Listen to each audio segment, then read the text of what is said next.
I hope that each one here has a copy of what was handed out last week. Marty called me yesterday and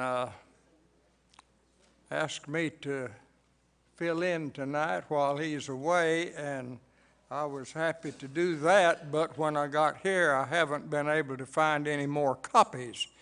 And actually, he, in a very hurried way, ran through the latter part of what was being studied concerning Uriah the Hittite. You find most of the information in 2 Samuel chapters 11 and 12, and he did a little bit of like you throw a rock across the top of the water and skip across. Well, he kind of skipped across the back page of the sheet that was handed out, and we might look back at that. And then, of course, last week there was a great deal of discussion, and want to encourage anyone who has any question or thought to raise your hand, and I'll try to pick it up and give you the opportunity to either ask a question or make an observation concerning this material. And when and if we are able to finish the back page all right, which I think we'll do in a few moments likely, I'm going to move on to another individual that is very easily overlooked, but what little we do have sure is significant in regard to his life. If you have a sheet, and I see several of you do, and the rest of you just remember that faith comes by hearing, and hearing by the word of the Lord. So if you got a Bible and can hear, hope the class will be meaningful to you anyhow. But in regard to Uriah, I'm going to just touch on one or two of these points on the back page. It really starts at the top of number 5, if you've got that. Uriah was faithfully committed to his, any thought? What? To his men. I think that's probably the idea. Fellow soldiers, you might put military duties, because his work involved more than just relationship with people, seemingly, since he was one that came back to talk to King David concerning events, and consequently, his faithfulness was obvious in regard to whatever territory he covered, it seems. And then he's got in the outline, and I'm reading this because some of you may not have a copy, so you'll know what the others are seeing. The fact that he took no advantage over them, and that statement fairly well connects the two blanks then to the fellow soldiers, to them, even though encouraged by the king to do so. Can anyone give me a little bit of an upgrade on how the king encouraged him to take an advantage? What? Encourage him to go to his home. Yeah, go home. And actually down even into the next one, number 6, when we get to that, the temptation areas, that'll deal with some of these advantages that he had because of the assignment he had been given. And there are other factors also that could be included in that. Take no advantage over them. They were carrying out their duty in the midst of the heat of the battle, and he was away from the fight itself. And if any of you have been in the military and into actual conflict, the chance to withdraw and refresh or whatever you might be assigned to do away from the actual conflict is a mighty good moment, because out there's danger. There's death. there's affliction, injury, so many other things.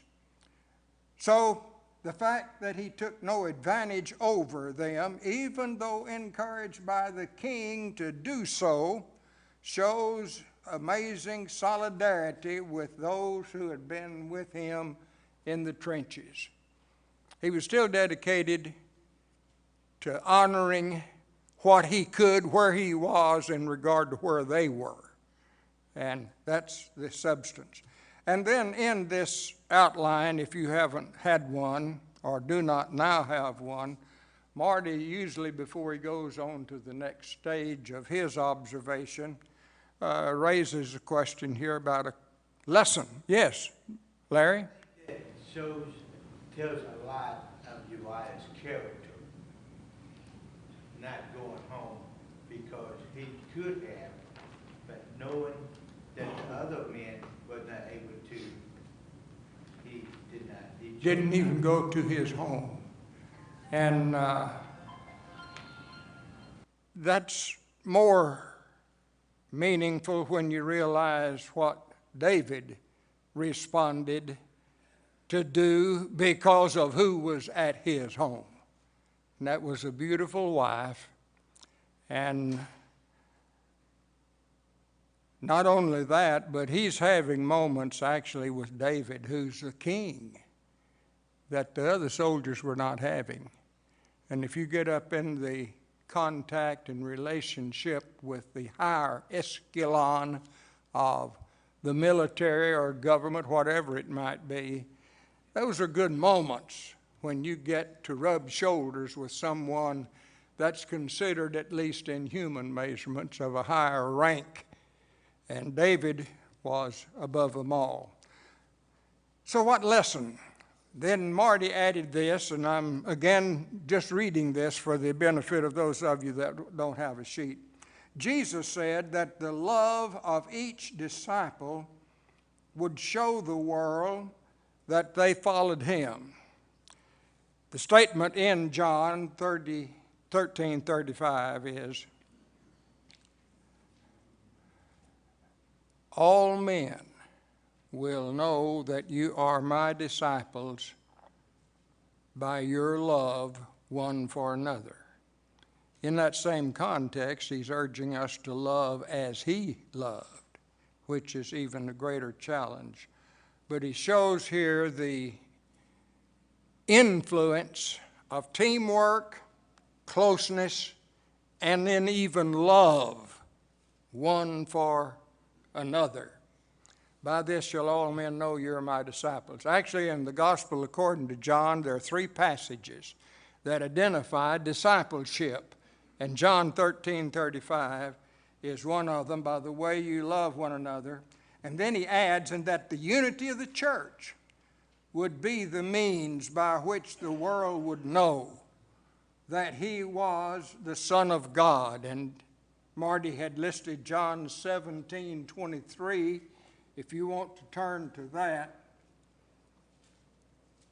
in that passage, Jesus was mentioned the glory that the Father had given unto him, and then was pointing out what the relationship had been between him and the Father, and then added this, I in them, in the apostles, in those that would become believers because of the word that the apostles would teach. I in them, and you, that's God, in me. And then he added, that they may be perfected into one, that the world may know that you did send me and love them even as you love me.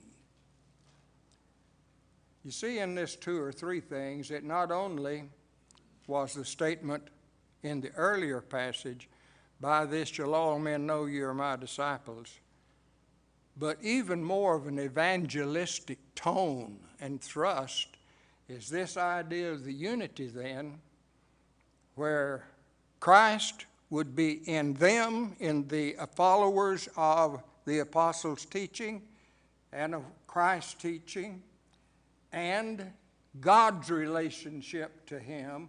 Notice that it goes on down to add that the world may know that you did send me. How will the world know that 2,000 years ago, Jesus Christ, the Son of God, came in the flesh, and he and God were one, and the message they brought would result in all who came to believe on him would become one in him. And that would be the evangelistic tool that would convert the world. Yes, Barbara? Revelation 2:10, if we're faithful unto death, and that means to seek him first, then we will be an example to the world. All right. Revelation 2 and 10 would identify our victory, what I was emphasizing, and also what I see in both John 13 and in John, the 17th chapter, is that that's the way the world's going to know. It's a powerful influence. And the type loyalty, as we go back now to the original person of Uriah, would have made good soldiers. If the soldiers had all responded like he did, we know from even what finally happened. What finally happened to Uriah? David even had him put out into the front in a danger zone, and he was killed.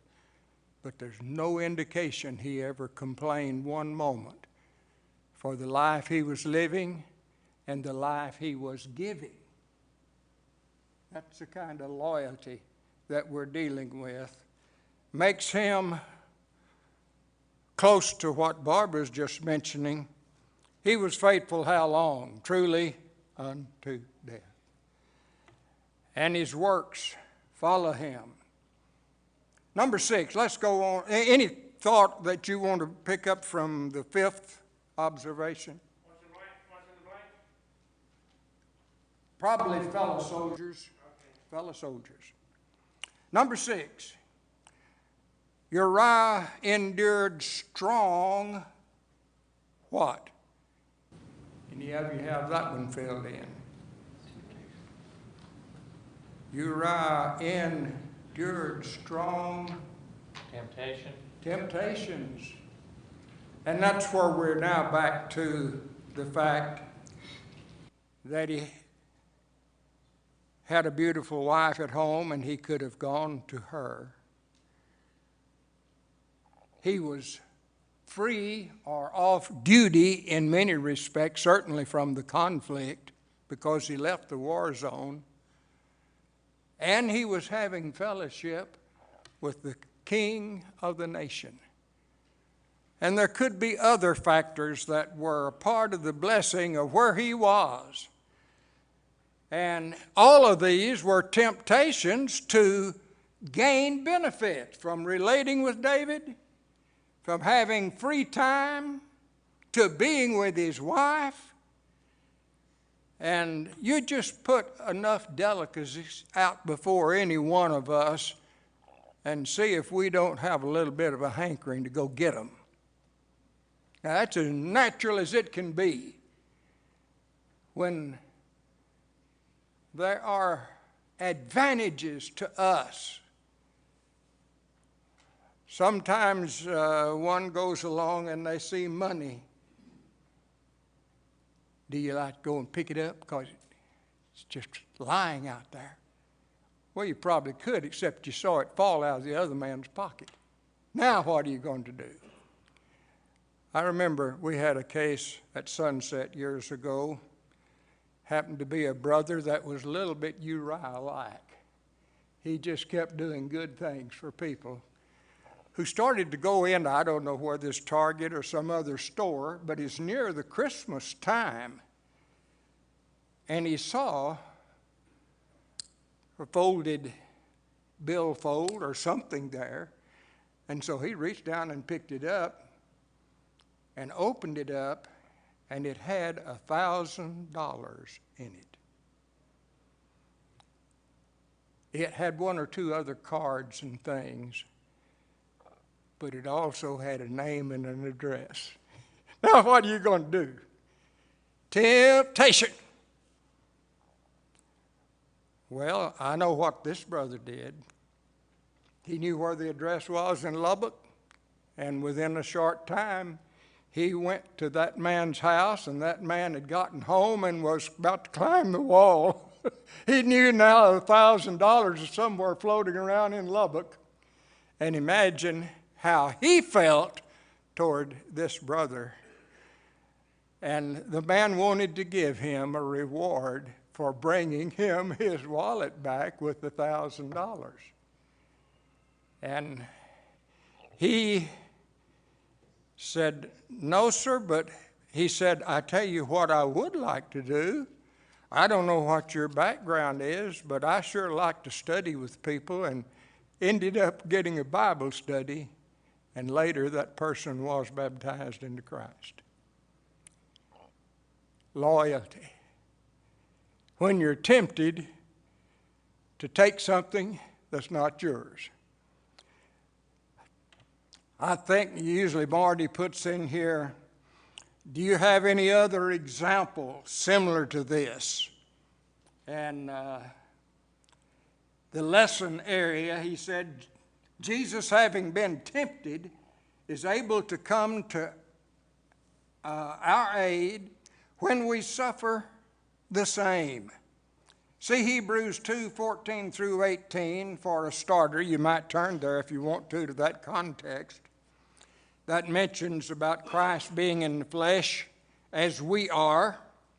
And then it goes on to mention that what he had gone through, he did that in order he might be a faithful high priest to bear our burdens. And hence, doing what he did, leaving heaven, that's a pretty good dwelling place, leaving the Father in the sense of the association he had with him, and then beyond that, dying on a cross. Take it all the way through his life, and you have the picture of what he did. And Hebrews 2, really it's about verses 17 and 18. If you turn to Hebrews 2, 17 and 18, we have the thought that Marty has given here in his outline. Therefore, Hebrews 2:17. Therefore, in all things he has been made like his brethren, that he might be a merciful, notice why he became like his brethren, a merciful and faithful high priest in things pertaining to God, to make propitiation for the sins of the people. For in that he himself has suffered, being tempted, he is able to aid those who are tempted. Some of the great workers in the church have been people who fouled up their lives some way, learned of the grace of God, changed their situation, and became fabulous and key individuals in the Lord's work because they understood people's problems better than others. I think very much of the guy that was labeled the meanest man in Texas. There was a book written like that, one of our brethren, meanest man in Texas. He never personally killed anyone, but there were 7 men who died as a result of his attempts to escape prison 2 or 3 times. And he then, through a little old crippled lady, incidentally, that he later married, had correspondence and came to know this book. He was in prison and had a pretty bad outlook. His first reading of the Bible was in order to prove that it wasn't the Word of God. That's how he approached it. But it won, and he lost. He lost a lot of his background hate and out of focus approach to living. And then after he obeyed, he started a prison ministry when they finally released him. Because, I say, he hadn't killed anyone. He'd just been some killed trying to capture some of the others that tried to escape when he did. Things like that. It's quite a long story. But I remember another occasion. My cousin, Sonny Keesee, was sheriff in Lubbock County for several years, and they were about to have a riot there in the prison. And he called this brother and said, "Would you come down here and see if you can help us reason with these men?" They were on the warpath. He came in, and in about 45 minutes, everything just calmed down. He was about 5'5", maybe. Man, he has a power with the grace of God. And he knew what it was to be in prison. Incidentally, I didn't tell you the part where he had been in so much trouble that they had him in solitary confinement and would only scoot the food under the door. And he ate with his fingers and said sometimes there were roaches that would come up and try to get the food. He went through things like that because that's how mean he was at one stage. The meanest man in Texas was the label they put on him.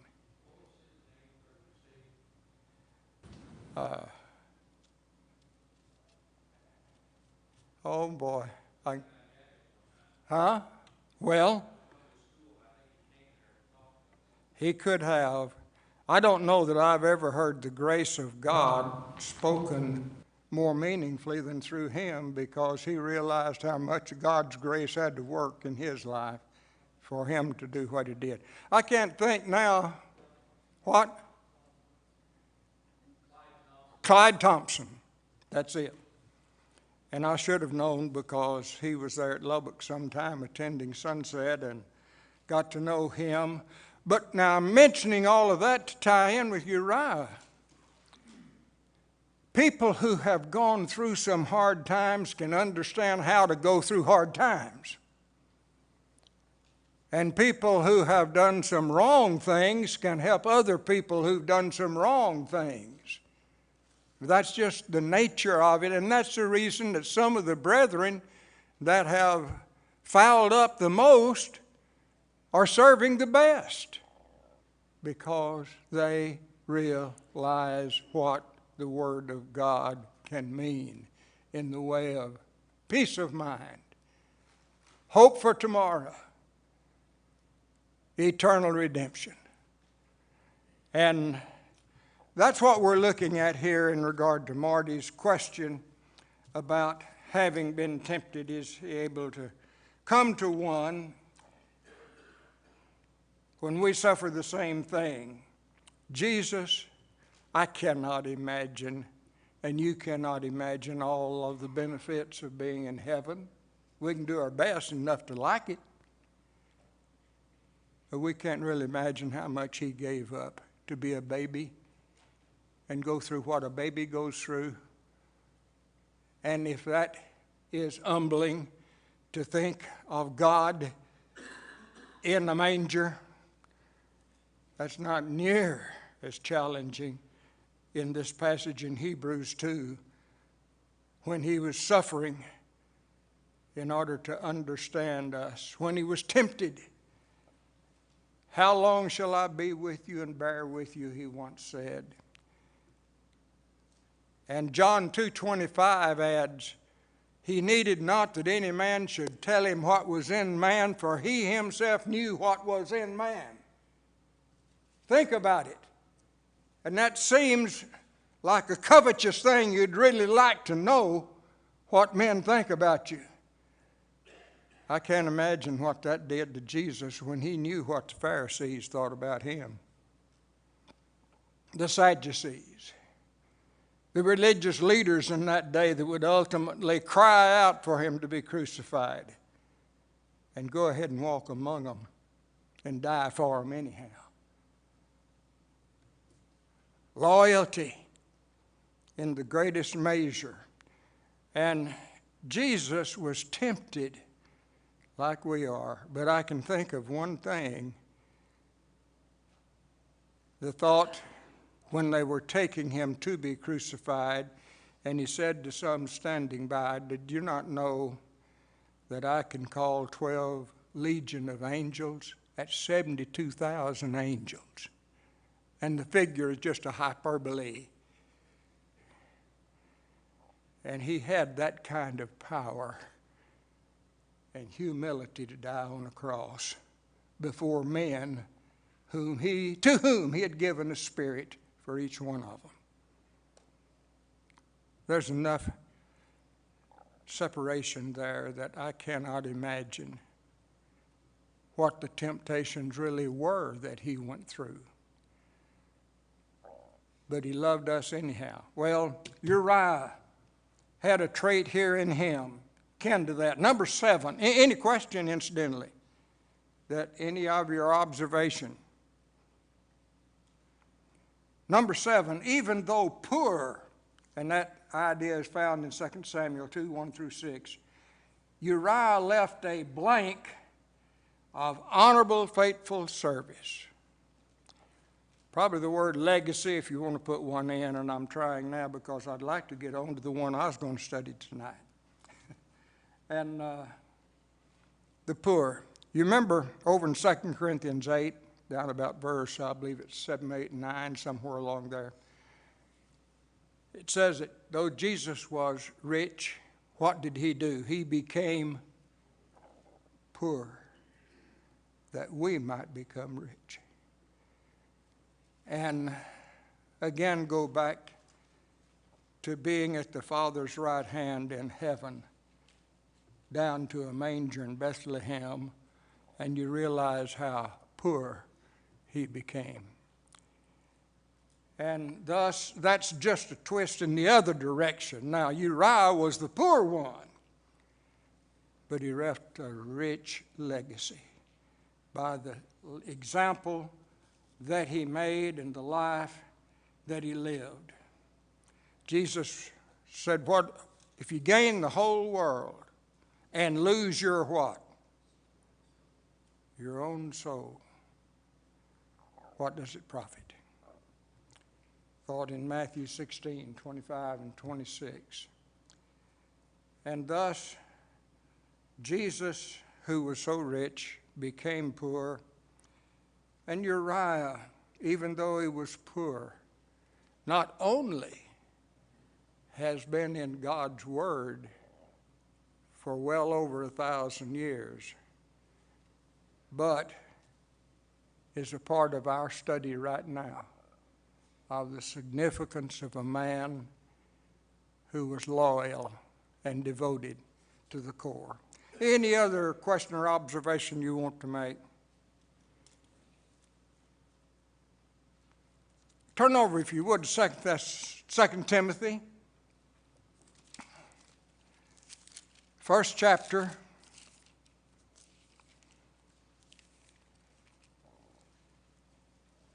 Verses 16 through 18. Person mentioned that it's easy to just read by and not capture the significance of one of the easy-to-be-forgotten individuals mentioned in Scripture. 2 Timothy 1, 16 through 18. We'll read it and then we'll go back and pick up the pieces and parts.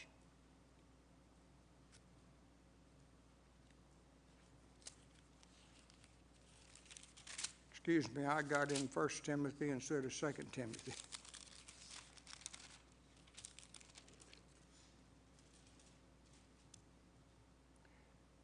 In verse 15, go ahead and pick that up because we're going to make a point out of that anyhow.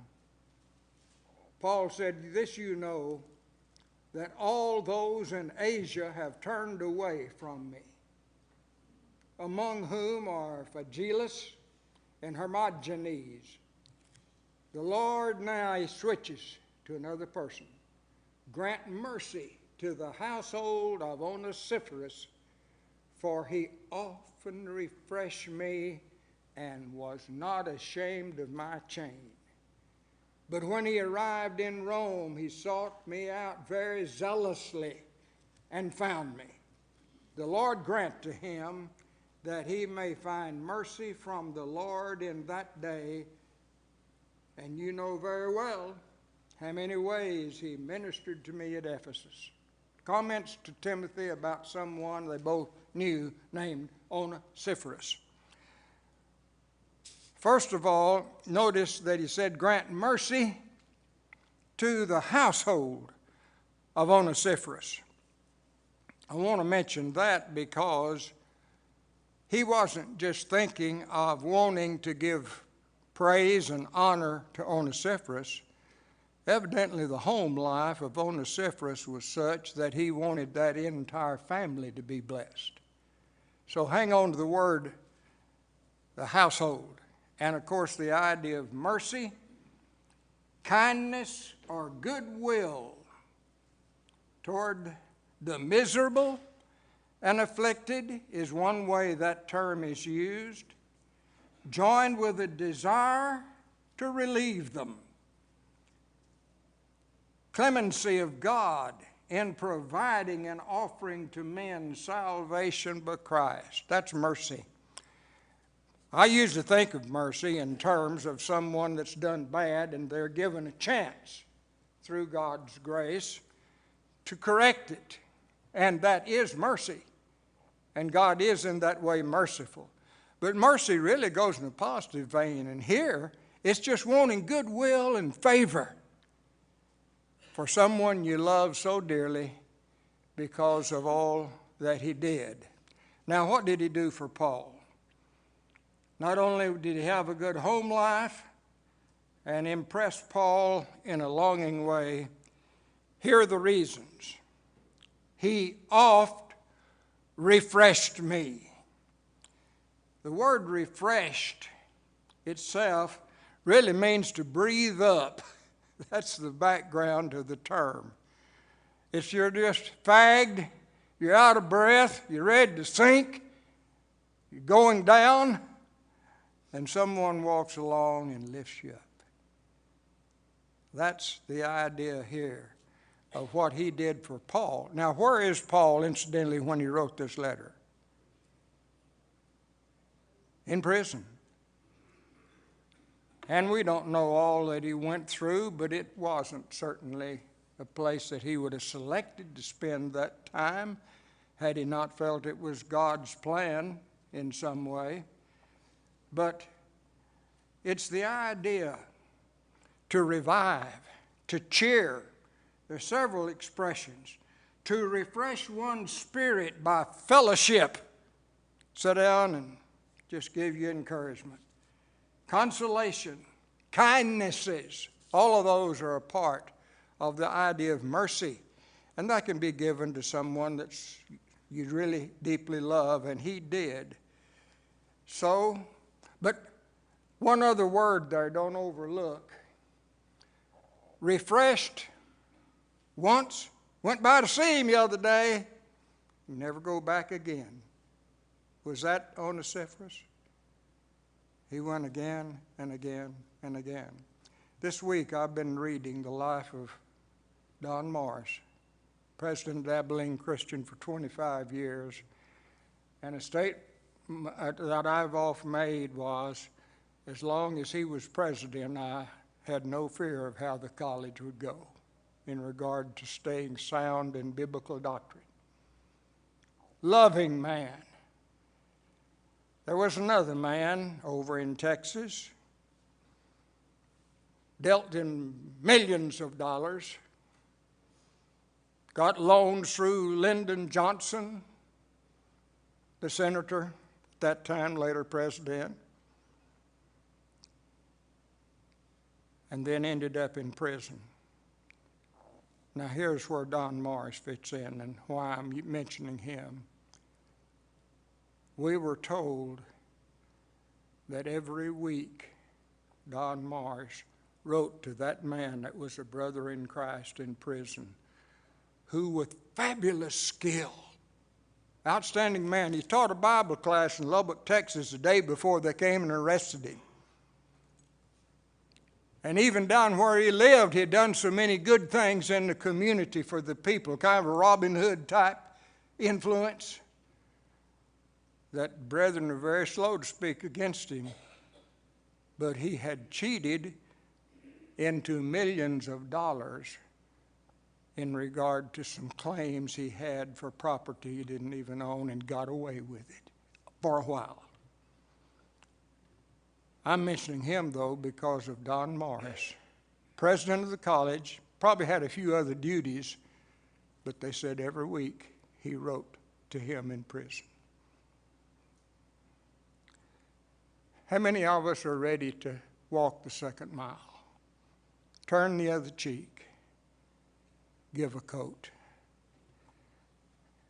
It's a challenge for all of us, but that's the type man that Onesiphorus was to Paul often. He oft refreshed me. Some of us are pretty good 100-yard dash men, but it's hard for us to do a marathon. It's hard to just keep going. Not get down somewhere along the way. Not react some way that's not very Christian. It's hard to be like Christ and following his footsteps each mile of the way. But here's a man, easily forgotten, that oft refreshed the Apostle Paul. Number 3 in this list. He said that he was not ashamed of my chain. Now, I read that other verse up there, 15, in order to mention that all in Asia, Paul said, had forsaken me. Why? I don't know. You better be careful if you go down there. If you line up with Paul, you're liable to be in prison with him. So it was like Paul had leprosy, so far as some brethren were concerned, and they didn't want to walk that mile. Express a heartening spirit because of the pitiful situation Paul was in as a prisoner. But Onesiphorus was not ashamed, which means some of them were ashamed. I don't want to get involved. Just count me out.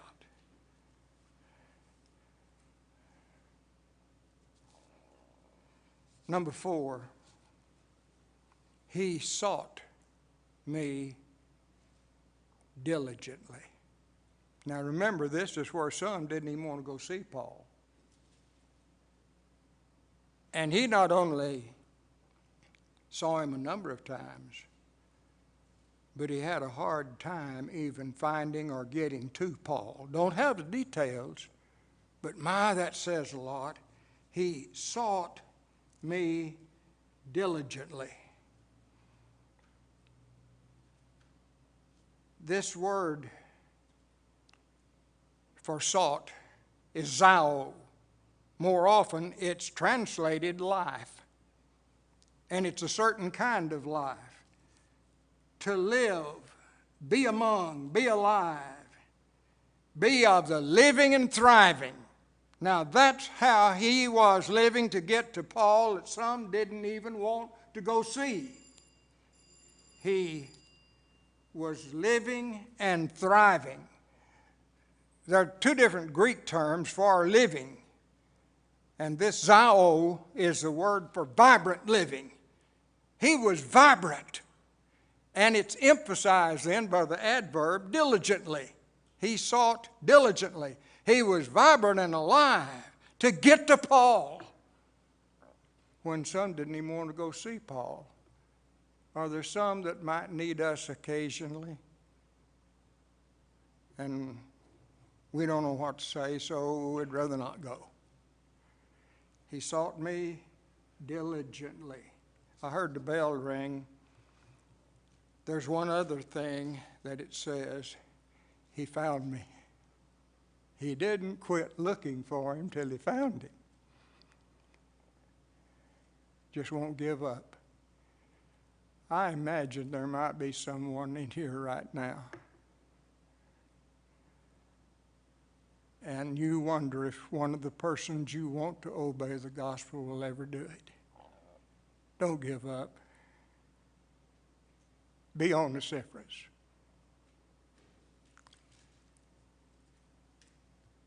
Seek diligently. Be alive when someone else may be basically dead.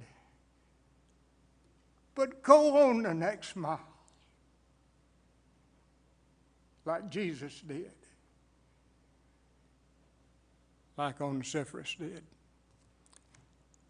I saw some of you closing your books like we're supposed to quit. So, did the second bell ring? Huh? I didn't think the second one had rung yet. Some of you just want to go? Well, I'm sure if you're going, you're wanting to go minister to someone. That's why you're wanting to go, if you're wanting to go. Isn't Onesiphorus a beautiful person? Just think about it. He oft refreshed me, was not ashamed of my predicament. He cleaned up my mess.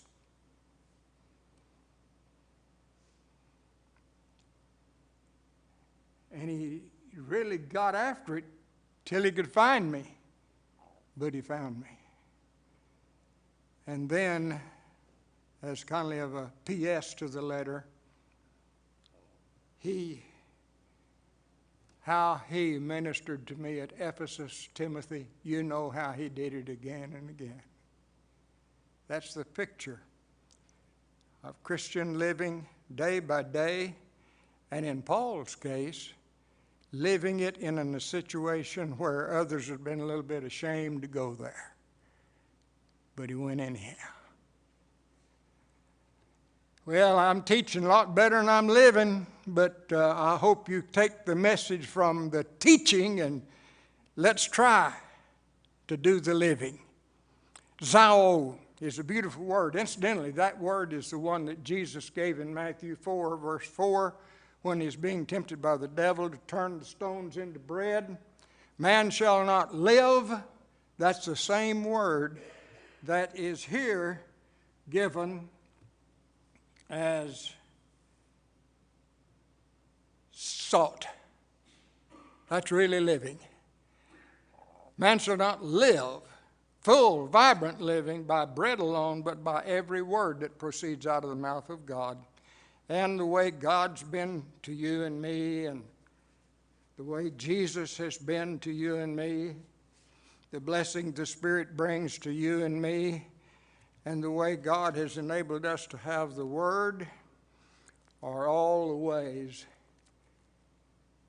to some real good living. I hope that'll help you go home with a little bit of a spring in your step and a sparkle in your eye that will be pouring out on somebody else in a good way. Second bell's rung. I'll quit.